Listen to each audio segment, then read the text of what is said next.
committing such crimes that it's assured to give us 15 to life in the nearest space prison. It's Vita Please, a hateful voyage through the Delta Quadrant. My name is Joseph. And I'm your cellmate, Peter.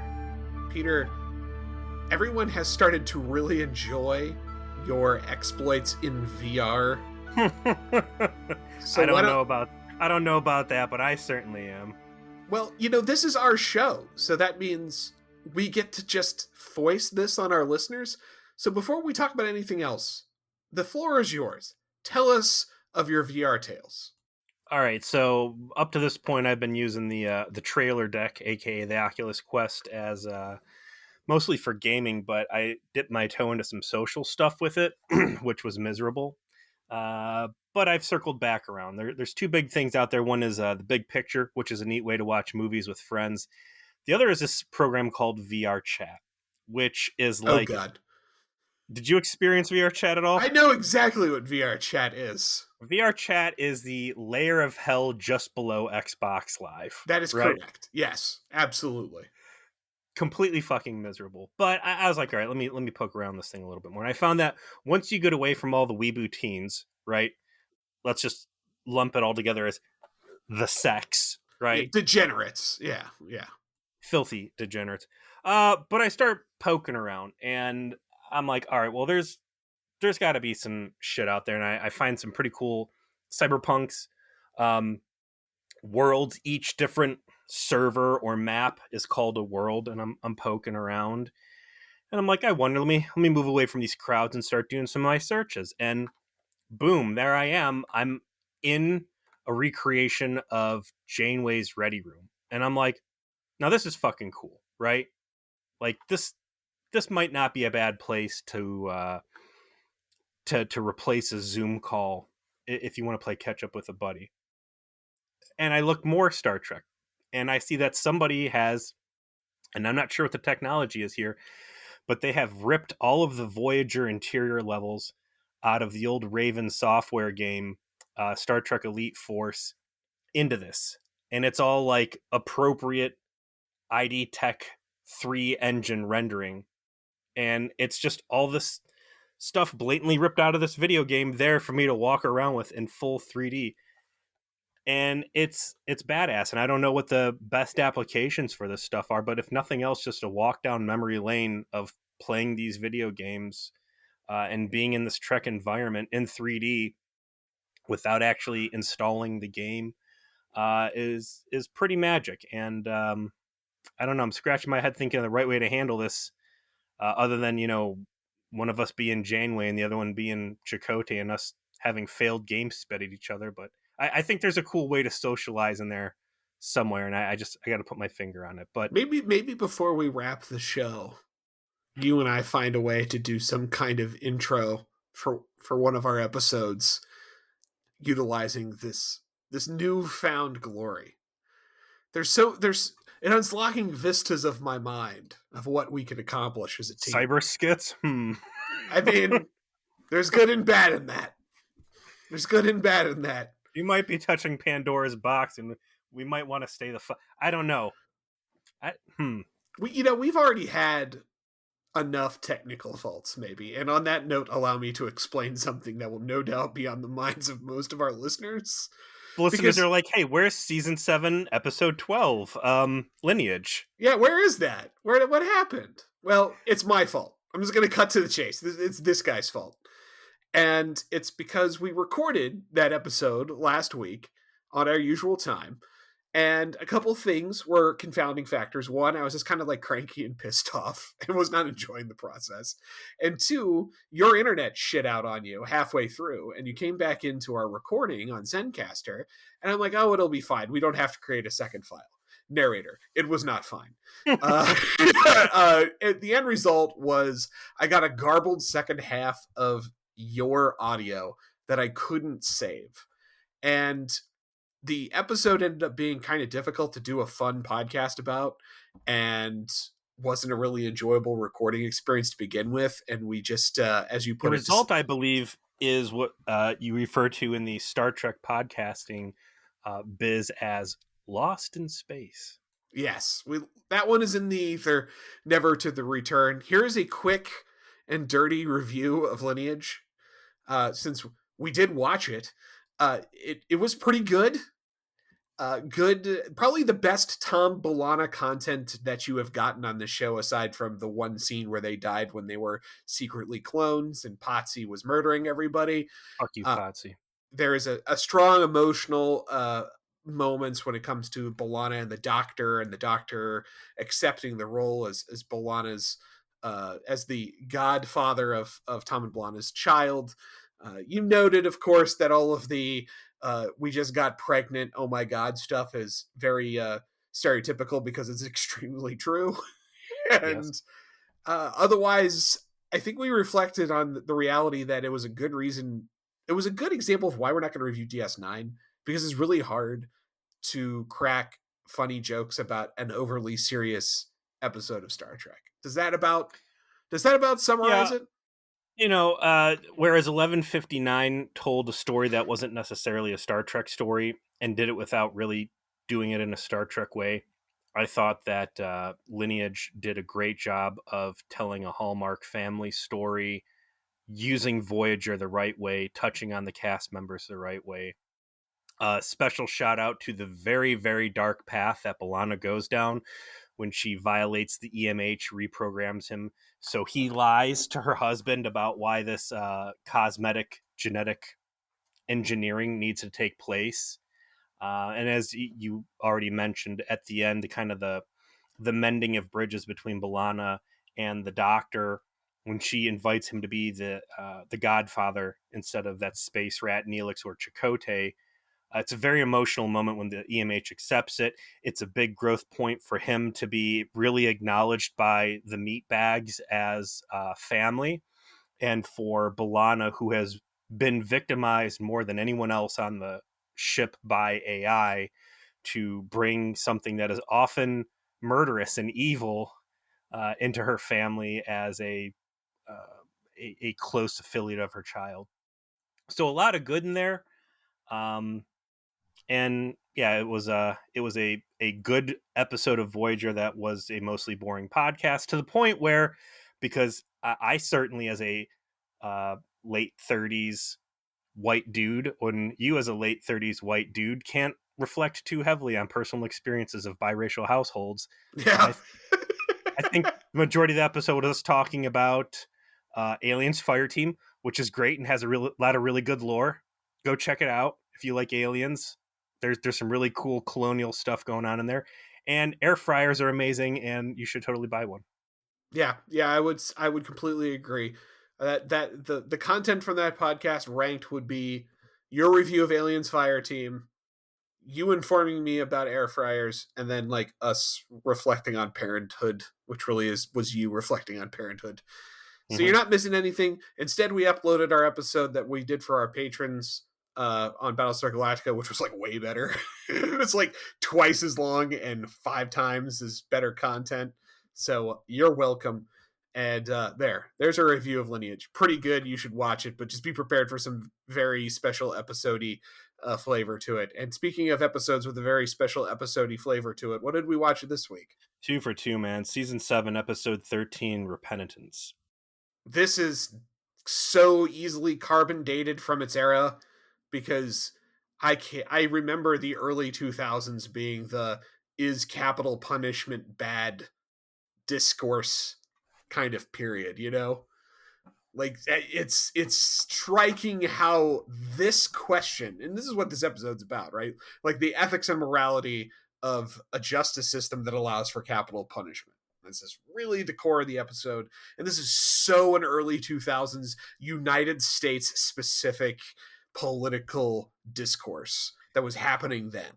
Talk about a topic that I have not heard brought up at all in years. And I mean, in the current political climate we're at right now, like, this is such a booger wiped under the desk, never to be given a fuck about again. This is probably not in the top 30 of anyone's political concerns in this country. That's just an objective truth. It is not a judgment. We obviously don't use this podcast to talk about politics in any kind of way, generally speaking, but when you have an episode like this that's clearly trying to talk about an issue, we kind of have to put it in context. And the context is this really was a big deal back then because there were movies like Dead Man Walking. That was a big hit around that time. Green Mile. Green Mile. There was more like pop culture and socio-political commentary around the concept of this specific element of the U.S. justice system. Not like the whole thing writ large, but capital punishment exactly. And this was the Trek episode they decided to make in that era with huge racial undertones. Yeah, they definitely made a point of putting a racial element into it, although kind of subverting their own message. Yeah, a little uncomfortable. Like, okay, here it is. Here it is for everybody. This episode creates essentially space black people for the specific part of space, and that they're persecuted and they go to jail way more frequently than they should, and then that guy winds up being the bad guy anyway. I'm not sure what you were trying to do with that, writers, in 2001, but didn't work. That's what we got. That's what you did. Why did you do this? This is Mike Sussman, Robert Doherty, directed by Mike Voyager, teleplay by Robert Doherty. Yeah, mixed messages. Real preachy, mixed messages. Very mixed. Very, very mixed. That said, I do think that this episode has one very strong plot line. Its A plot is good. Its A plot is interesting. I think that does a lot to kind of carve its way through its very heavy-handed political message and still deliver on something that's Voyager specific and interesting. So we open right up with action. Voyager's rolling up on a ship that's throwing out distress calls. Hey, we need emergency transport out of here. I like to take a moment to reflect on the fact that transporter technology in the Delta Quadrant still seems to be pretty rare. Yeah, it's pretty hit or miss. Coming across a race where they are openly acknowledging and understanding of how transporters work is always kind of a big deal. But Janeway beams them over. Two of the people are already injured, so two go right to sick bay, and the rest beam into the transporter room. And we get a pretty interesting exchange in the transporter room because you've got prison guards and prisoners, and the guards are holding their hands up with air guns, and they're like, where's our weapons? Because sometimes the transporter chiefs remember, hey, don't let people come over here with dangerous weapons, and sometimes they let them come over with bombs shoved up their assholes so they can blow them up and strand them on Volcano Dinosaur Island, a la Basics. But you got Voyager security there, which in a rare showing is kind of doing their job. Don't worry, they fuck it up later. Big time. And that later is over in sickbay, where we have two very unbelievable things happening. You have 7 of 9 and a big scary alien, and the big scary alien has immobilized her by grabbing her by the arm, as just about everybody is wont to do at this point. And he has a scalpel, which I didn't think existed in the future, according to Leonard McCoy, right? It's a laser. It's a space scalpel. You know. It looks like a fucking shank to me, and he's got it up to her throat, and she's all like, oh my gosh, and hasn't ripped his fucking head off yet. And then you have everybody's favoring smoldering catcher, Lieutenant Ayala, across from them with the gun drawn on him. I cannot buy for a fucking second that Ayala didn't just drop this fool, who is contractually obligated to always be the ultimate badass. I mean, it takes Super Saiyan Kess to one-up Ayala, right? I will note that Ayala does not get like one-upped in this scene so much as he is just kind of in the background. And later on, when security members do in fact get sent to Jabronieville, he is not among them. No, he isn't. He is not, because that is not in his contract.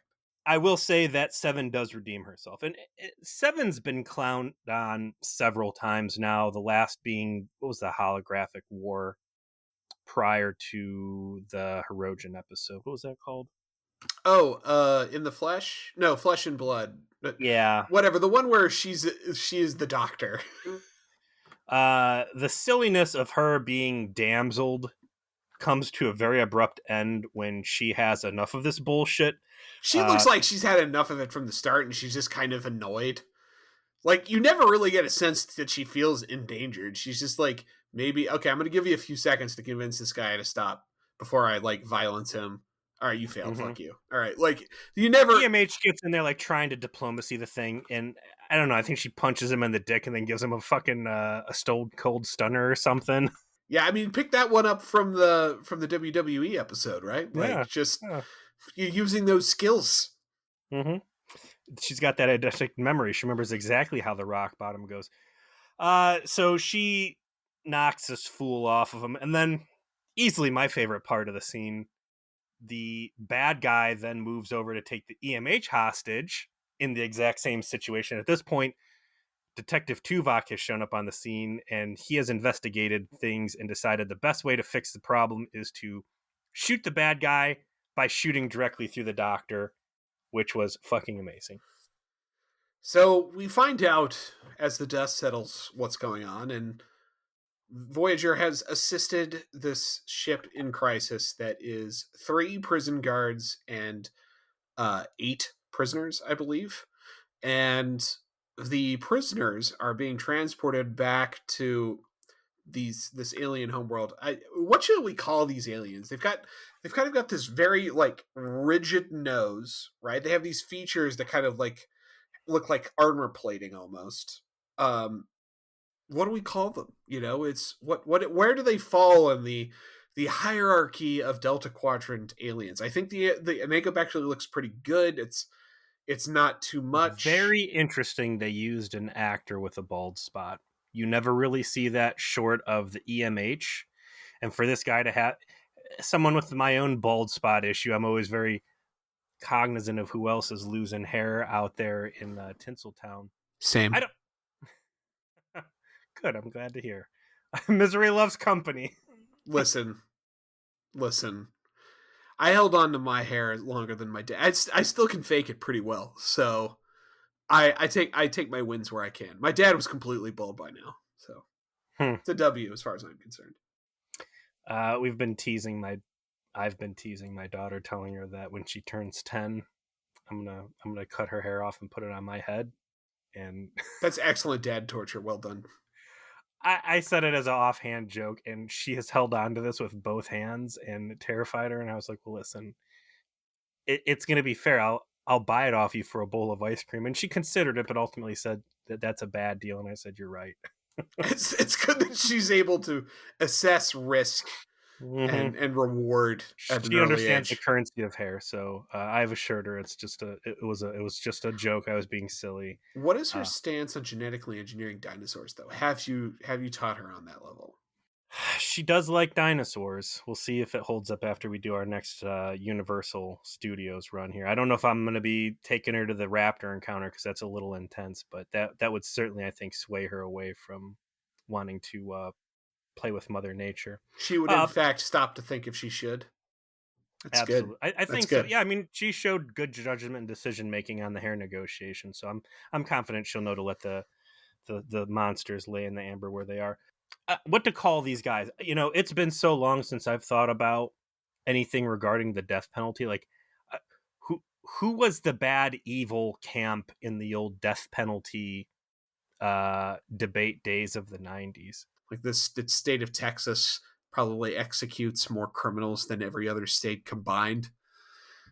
So do we call them the Texans? Like, what do we call them? Yeah, the Space Texans. Space Texans. Okay, Sure. that Yeah. tracks. That tracks. So the Space Texans are like these guys that we're escorting are all murderers.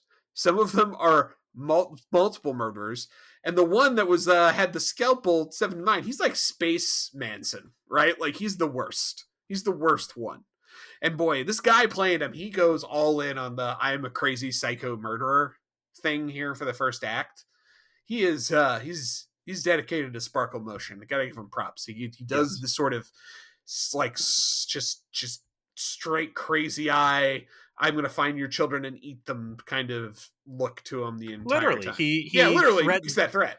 he threatens Texas Walker Ranger or whatever, right? And Yeah. or Walker Texas Ranger, and says, I know your kids' names and they're probably gonna die, and gets his ass beat in the process because Space Texans don't put up with that bullshit. So what's happened is they've resolved the issue in sick bay. They're like, these guys are prisoners, they need to be captured. Apparently the brig facilities on Voyager are not big enough to accommodate 8 people, which was kind of interesting. I mean, so are we led to believe that? 'Cause I think we've seen at least 2 stalls. Is the brig just 2 jail cells and that's it? Yeah, it's just that one set that they made that's got the 2 jail cells. But what's interesting to me is Janeway agrees, like, okay, well, we'll just chill here and wait for like your people to show up because we were going the opposite direction, right? Like, we're going the wrong way. We don't want to go back. So we'll wait for your people to show up.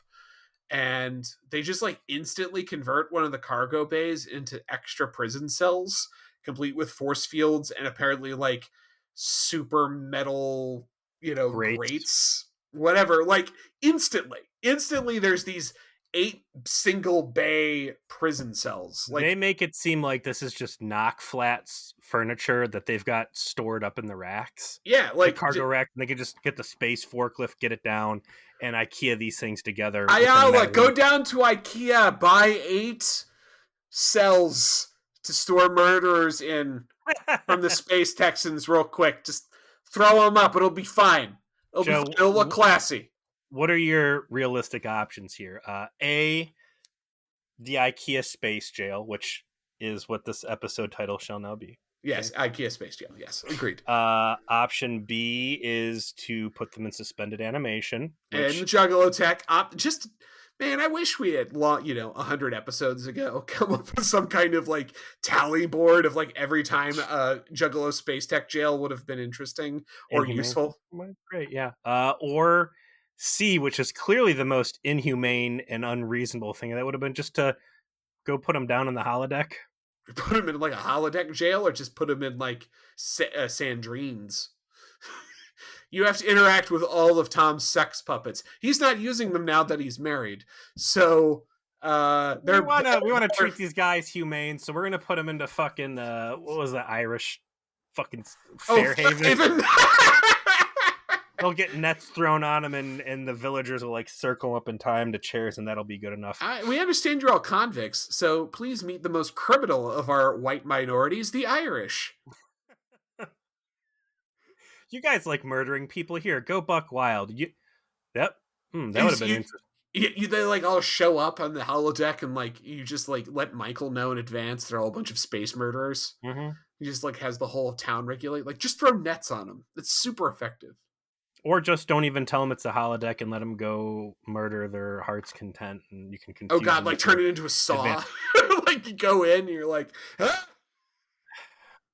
Just like Worstworld, man. You could have gone back and sold these guys to the Hirogen. There's a lot of terrible ways this episode. They should have created like a simulation of like Nazis, and so they'd be like, hey, listen, go nuts. There's no moral dimension to this whatsoever. 10 years off the sentence of anyone who kills Hitler. Ooh, that's some competitive gaming there.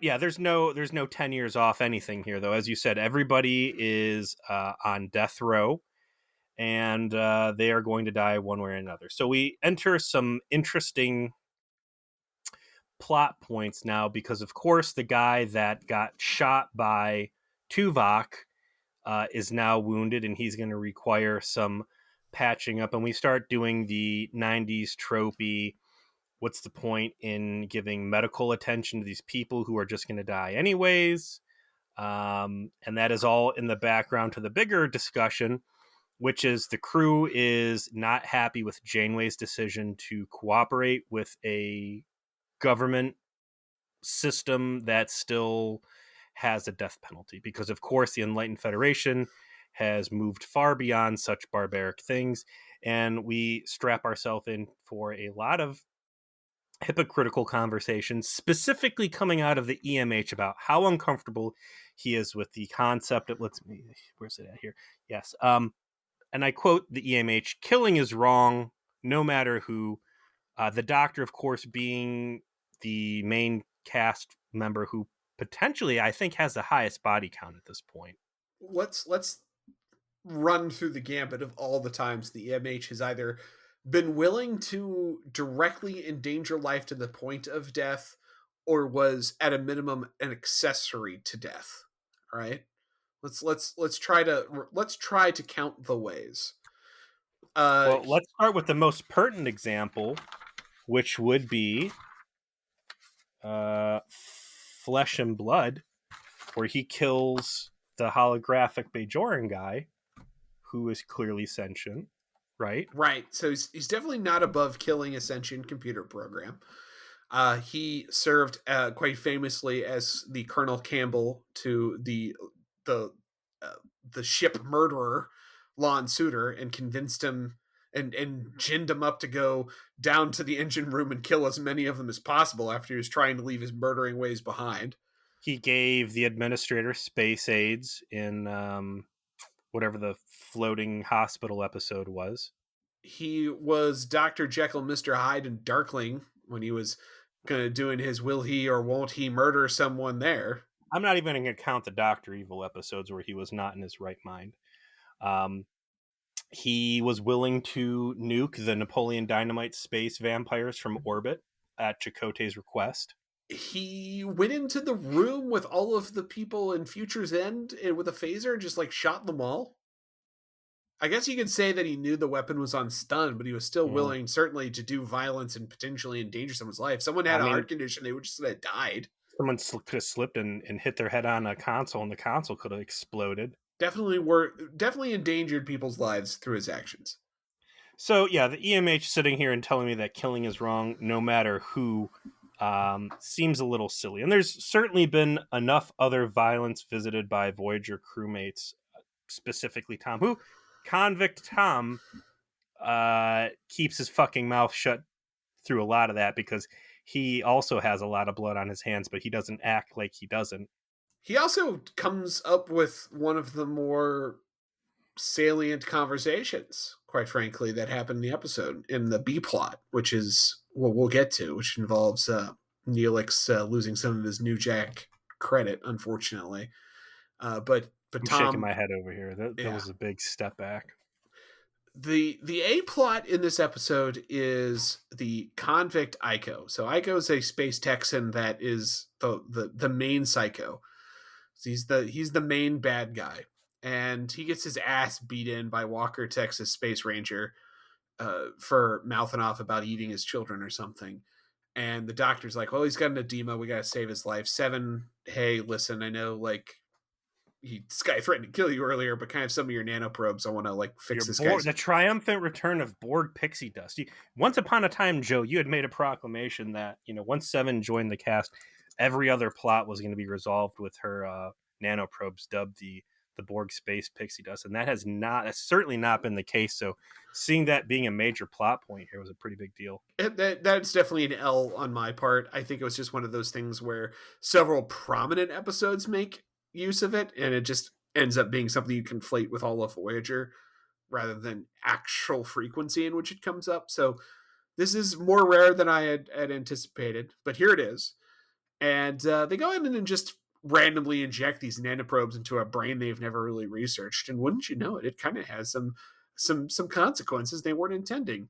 The one in this case is they accidentally give this guy his conscience back, which they do cleverly explain. They give you a physiological explanation, which is Space Texans have a literal physical connection to a piece of their brain that provides them with the responses that govern conscientious decision making, and his was not functional. And then the Borg nanoprobes accidentally, on purpose, fixed that part of his brain, and now he's a good person.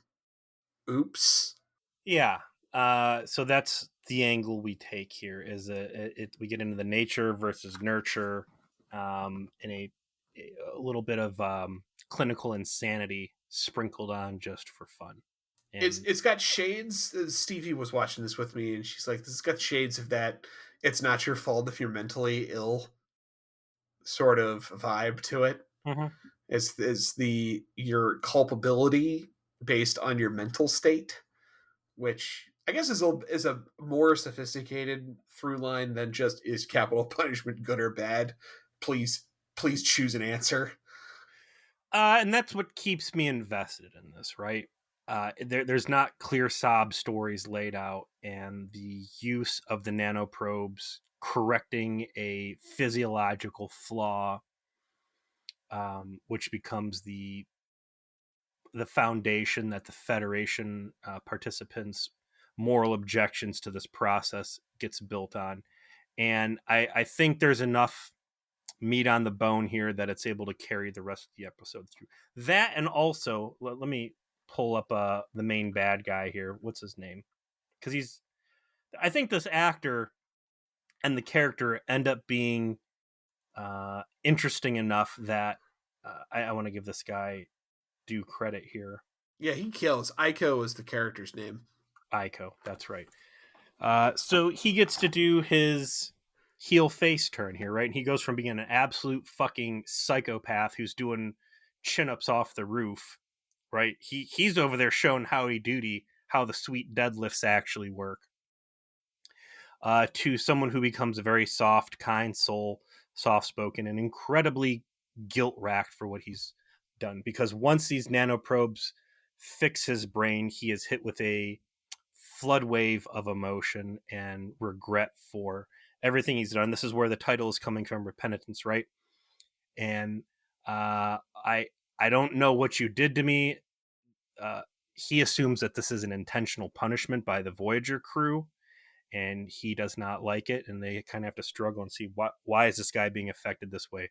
Oh, that's when we find out that we've fixed a problem this guy's had. And I don't think they're making a statement here that, because you've got the Space Texans, which are the guards, right? And what alien race is this? That's a shitty thing about like these Voyager episodes. These one and done character races, it feels like there's not even a reason to ever bother learning the names because they're never going to pop back up again. Nigian, Nigian. Well, that's problematic, huh? little close. A little close. So you got the Space Texans, and then you've got various other species in this quadrant of space that fall under their jurisdiction. So what was his name? Ikil. He's not actually a Space Texan. He's one of these minority species in the area. No, I think Aiko is a Space Texan. No, it's the other one who's not, right? I don't. It's hard to tell by the shit on their face. I think it's different enough. Let's call him a Space Texan just for shits and giggles. And if we are lumping him in with the Space Texans, no, it's not a species level defect in the brain that's preventing the guilt from functioning correctly. It's this guy specifically had a neurological condition, and the Borg pixie dust has fixed it. So you get this. I just looked it up. They're both the same species. Walker Wow. Space Texas Ranger is supposed to be the same species. It's Joleg, who is the B plot guy. That is the other species. Well, that's a big miss, I think, on the costume or makeup department because, God, I hate using real main psycho and the warden do not look that similar. But I think their noses are similar. I didn't think that they weren't the same species. The other guy clearly was. Like the way they did his makeup around his eyes was definitely very good, and they made him look very different. Everybody got a lot of silly putty on their face for this one. So the main A plot's focus really turns to a 7 of 9 story, and this is kind of where I think it gets a lot of points from me because it touches on why 7 of 9 ends up caring about what happens to this guy as they resolve this guy's problem, and he has all of this guilt and he's seeking forgiveness and repentance for what he's done.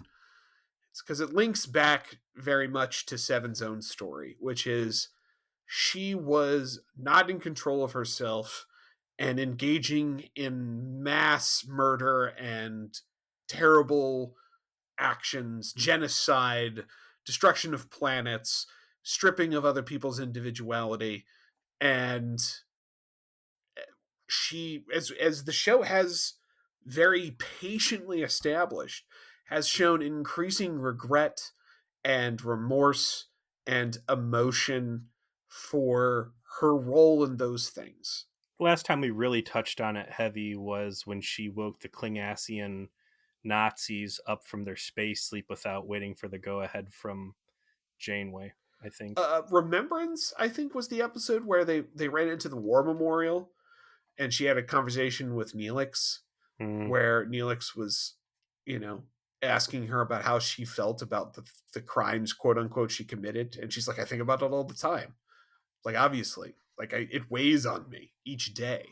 And this really feeds into that, which is she cares about what happens to this guy because she sees herself in his journey, which is he wasn't in control of himself. He committed a crime.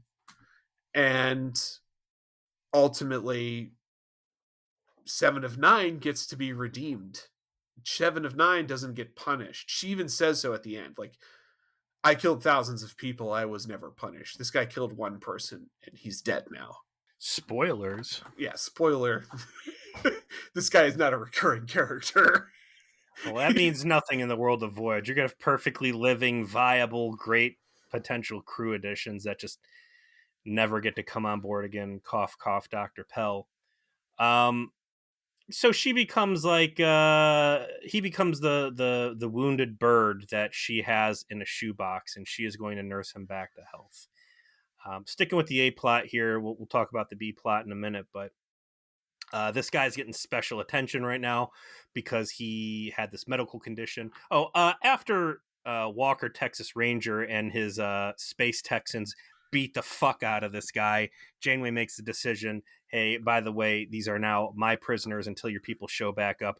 Give us the guns back, and you're not allowed back in Ikea Space Jail Cargo Bay 3 anymore because y'all wild, and I'm not dealing with this.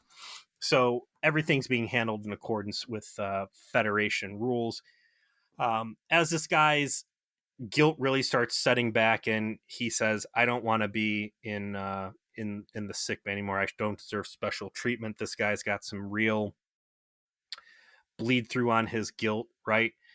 This is after 7 has kind of had some constellation astrophysical space talk with him and starts building those connections. And I think that's what clues her in that, there's this kind soul that's buried under these murderous features of this guy. He ships back off down to the Ikea space jail. And that's where we have to start talking about the B plot, because the B plot is unfortunately our boy Neelix getting a little bit of time in the sun and not performing at its best. This is the return of Chump Neelix. This sad and diminished version of Neelix. Certainly not New Jack Neelix's coat must have gotten toe up in the laundry, and some dry cleaning mishap.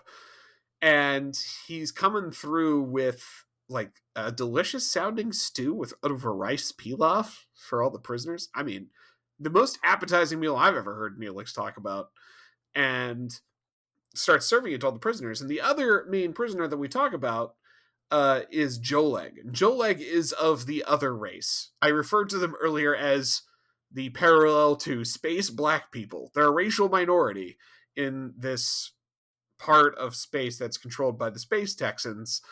And it is very much like the intention is laid down of they are over policed, they are accused of crimes, and their reputation is such as they are unduly convicted. They're definitely trying to draw that distinction with this specific, and they have a kind of a racial minority actor playing this. I think he's Hispanic, but point is they otherize this guy in a very specific way for the purposes of the plot. To the point where Neelix ends up with like crime statistic data, and he's like, this doesn't make sense. Why is it when some people commit murder, they get to live, but other times it's just an instant conviction?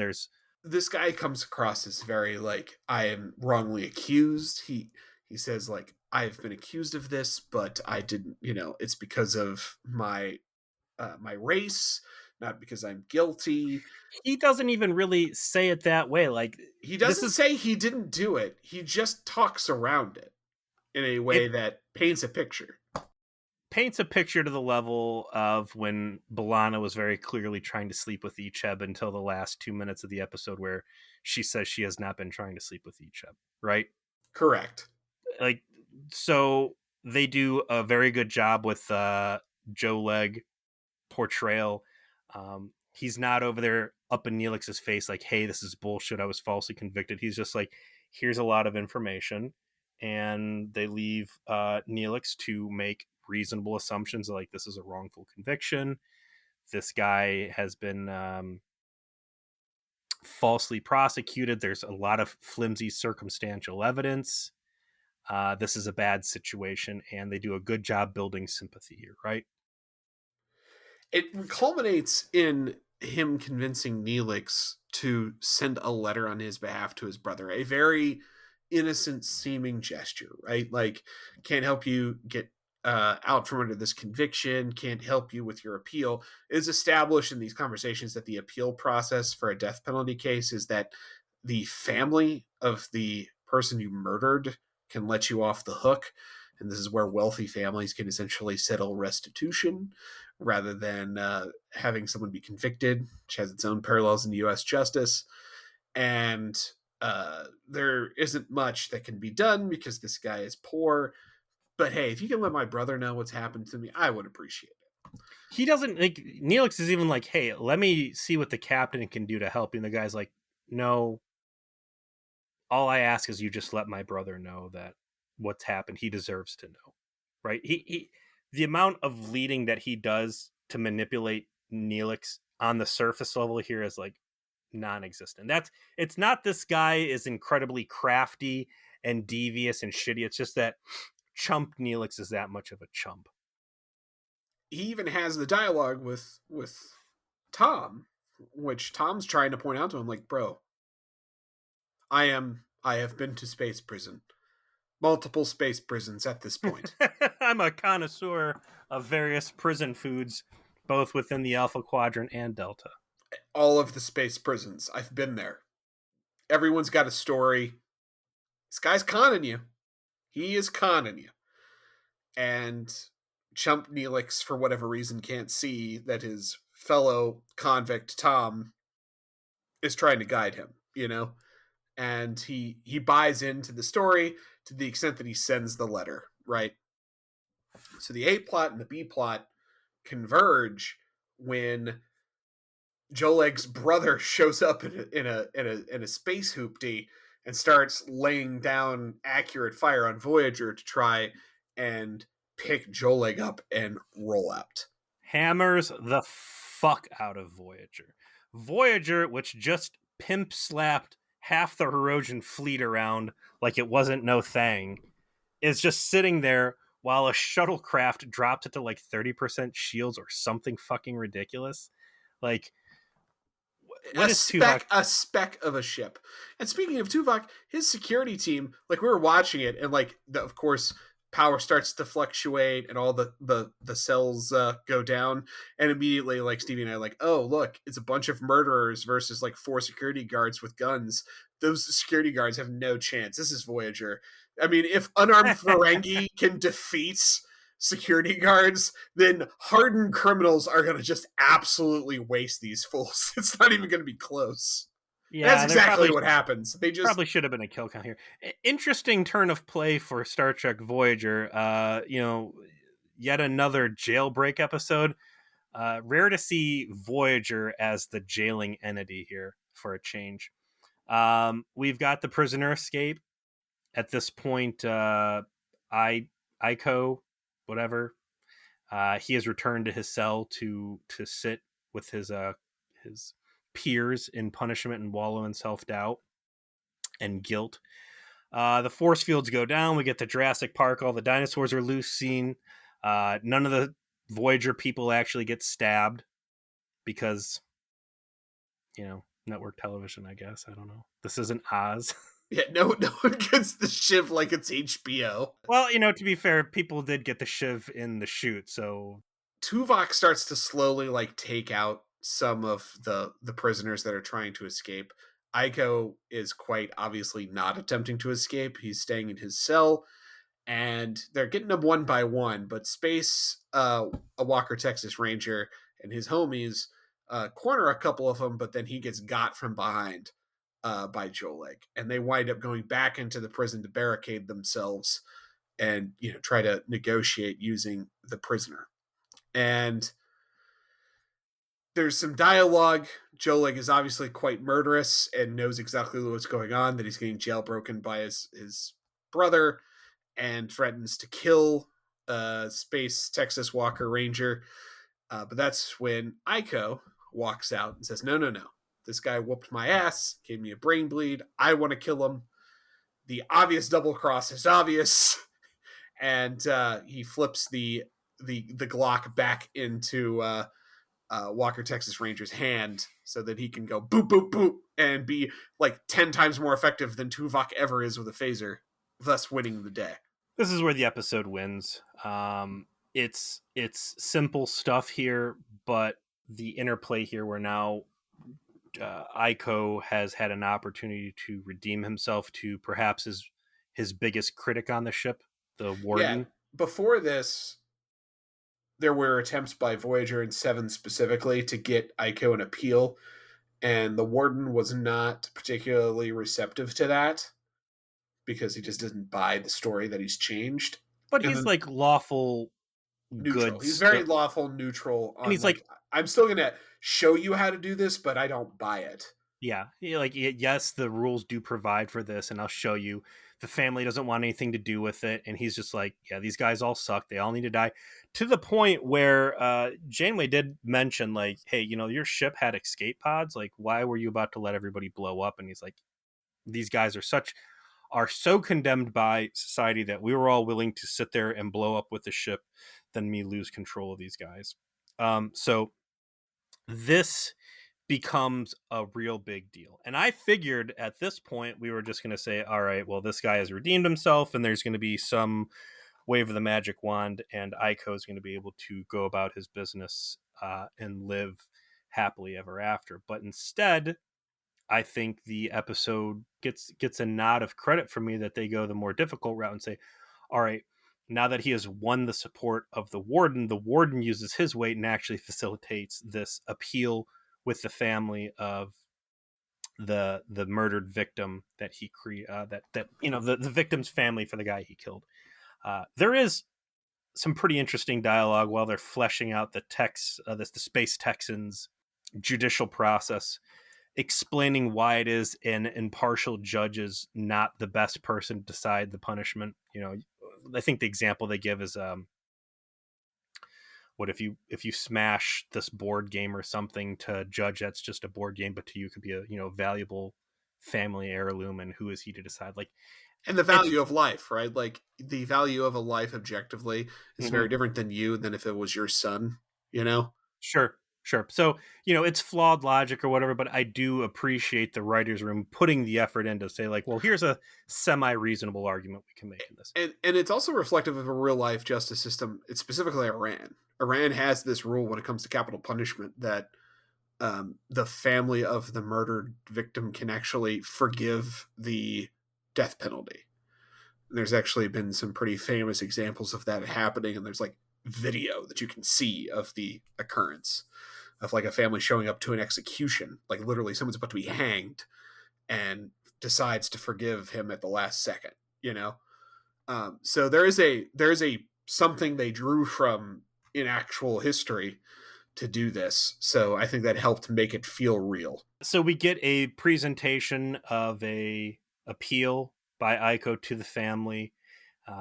And the blocking is pretty interesting for this scene because you have the command crew of Voyager as well as the Warden basically standing behind this guy as he talks to the main view screen, basically showing like full support of everyone involved, that this guy has in fact changed, that there is a different person here, and that there are some very extenuating circumstances. And then the episode kind of leaves you hanging here as we're trying to as we're waiting for a verdict to come back. there's expanded dialogue between Aiko and Seven about, what would you do if you did get pardoned? Maybe you come on Voyager, go out and see the stars, all these options. And they're in Astrometrics having this discussion when Janeway shows up with a very sour look on her face, and there it is. She doesn't actually have to say anything before it's very clear what happened. Um, you mentioned the blocking. This episode does have some neat camera work and kind of way that they position the actors that's a little bit outside of the standard house style. And this scene's also an example of that because the warden and Janeway come in. There is no dialogue. They're way in the background. You can't see them very well, but yet their body language is such that you don't need any dialogue and you don't need to see them well. You know they have bad news, which I respect when they go this kind of route because they're slowly dialing the camera around. They're not feeling like they got to go real up close or they got to deliver some piece of dialogue or like draw it out. Like, no, she comes in, she's downtrodden. It's in her body language. Aiko is seeing that immediately and reacts like, fuck, like didn't work. I already know it didn't work. When it wins him, when he gets the news, he kind of like, he doesn't like collapse dramatically, but he kind of like spins and sits on his ass on a console. And you feel the weight of that, even though this guy's ready to die, even though he, to a certain degree, he wanted to die and be punished for these crimes. Like right on the tails of this conversation with Seven about like going out and seeing the stars and beginning this new life, like to have the rug pulled out from under him. It's an emotional scene and it hits hard. It's good stuff, and I'm still expecting this point. I'm like, all right, well, it's still Voyager. They've certainly broken the rules however many fucking times. It's clear that this lawful neutral Walker Texas Ranger, who's now owes his life to a guy whose ass he beat severely 2 days ago. I figured maybe he was going to pull one of those, like, it's a real shame that there was another uprising and I had to kill this guy and jettison him into space or whatever, and that they were going to kind of give him a pass on that. But no, the Voyager's writing room goes the hard route on this, and this is the last scene we get with Aiko. He gets bled out by the warden, who's clearly quite regretful. Again, subtly so in his dialogue, the way he kind of like says, hey, I have to take, he's respectful towards him in a way that he was not before at all. And before he goes, he knows why Seven is upset, right? He understands the connection that they have, and he tries to connect with her one more time of like, listen, you just looked me in the eye because that's what started my journey, was seeing you not look at me with fear in your eye. I'd like to remember you that way. And she's very upset, obliges him. He's let out. That's it for him, right? And the last scene of the episode is back right there in Astrometrics with the captain come in to chit chat and really basically check up on her. And she's turned into a console. She doesn't want to talk. She's wounded. And she's like, just wasn't fair. This is not fair that this happened. And puts the guilt on herself of, I don't deserve everything you've given me because I did so much worse than this guy. And here I am. Yet he's dead. That's not fair. And it's, like you said, it's credit to the writers to go to a place like this that's uncomfortable and not give you the happy ending, not give you the easy resolution. Instead, to leave one of your major characters feeling guilty and ashamed over something that really isn't her fault, but is reminding her of her own culpability in uncounted crimes. The episode does end there, but there's one scene we did not talk about, and that is where we go back to Chump Neelix, back doing the soup kitchen thing over in the Ikea space jail, and he comes across Joe Legg, and Joe Legg's like, hey, are we going to play Parcheesi again? And Neelix just looking like a total sissy, like, you tricked me. And he's like, what do you mean? And then for whatever strong writing, good acting Joe Leg got before in being this duplicitous, intelligent, and again, I mean, for all intents and purposes, the first half of the episode, he is portrayed as completely innocent to a T, right? Yeah, Now you get this. you are completely buying into the idea that he is wrongly convicted, and this episode's going to be about how the Space Texans justice system is crooked. No, they got it right. This guy's awful.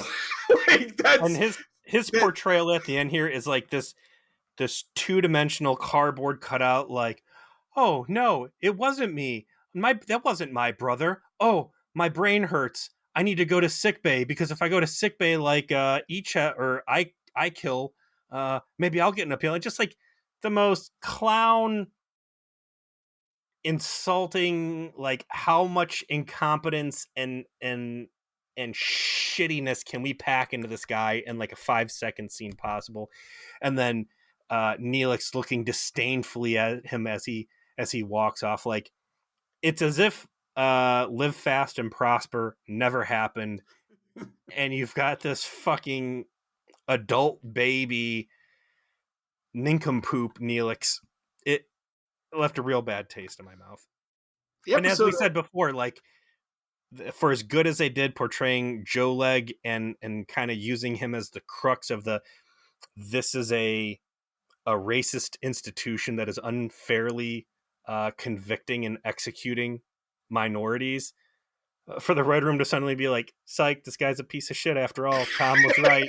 Yeah, Tom literally says maybe they commit more crimes. It's like, yo, dude, that'll get you can't on Twitter right now. Like, don't be saying that shit. Like, no, sir. That's gonna be a no from me, dog. Interestingly, only one scene with B'Elanna, and that's where she's sitting there listening to racist Tom get himself canceled. Interesting that they've got her hidden from the waist down. I don't know if they're going to start saddling her with the fake baby bump. Oh yeah, totally. But I think that there was a lot of eye rolling I did in this episode, and despite the real preachy premise of this, they do some real interesting work, specifically with Aiko and the physiological element, the jailbreak, the heel face turn, getting the warden on board, and ultimately failing and not taking the cheeky, mischievous space visitor. Like, I think Voyager does itself some favors in fixing that Delta Quadrant next door score with this one, and actually playing by the Prime Directive for a change. They actually successfully play by all of the rules. And it hurts. You know, this is a very next gen episode, I think. Yeah. Yeah, I agree. It does have that flavor to it of we're handling the big questions here. And overall, I think I like this more than Lineage. I could like approach this one more. Obviously, like Lineage just had half of its episode kind of like blocked off to us in a weird way. And this one you kind of can absorb. And also it's interesting to look at in the lens of, I definitely remember when this was an urgent political, very special episode worthy type of question 20 years ago. I remember that era. And it is something to reflect about how that's just not a thing anymore. Not to say the capital punishment in the United States, spoiler alert, still here, but it's definitely not politically urgent anymore. No, back burner stuff. And it just it's perhaps a good lesson as to when Trek writers successfully make episodes that are weighty but deal with timeless kinds of concepts, and how those hold out so much better than something that feels so dated because of the specificity of the reference. So on that note, my dear friend Peter, what will we be reviewing next week after you spend the first 7 or 8 minutes talking about VR? We're going into season 7, episode 14, Prophecy, and we've got a Klingon standing on the bridge, maybe. Oh, I know this one! Voyager finds a Klingon ship that left the Delta Quadrant 80 years before, whose captain claims that B'Elanna's child is a Klingon savior. Oh, this thing is fucking awesome. awesome ridiculous or awesome awesome ridiculous for the most. This is a fun episode to watch, dude. This is good. This is good content. This is good. You'll enjoy 80 this. years ago, where was the Federation Klingon relations 80 years ago? Not good. Khitomer Accords, yeah. What was the episode of Star Trek where that was the one where they had Worf fake that he was the captain of the Enterprise because there was like the cryosleep ship that woke up on a suicide mission or something? That is correct. So that's probably the same era these guys are from. You know what? I'm going to say nothing else. Absorb this episode's deep and abiding joy in its own right, sir. This is a good one. All right, well, fingers crossed that this bad boy uploads correctly. We got to pray to whatever internet gods are. This one doesn't get fucking lost in space, too. Yeah, so far so good, and thanks to all of our very patient listeners.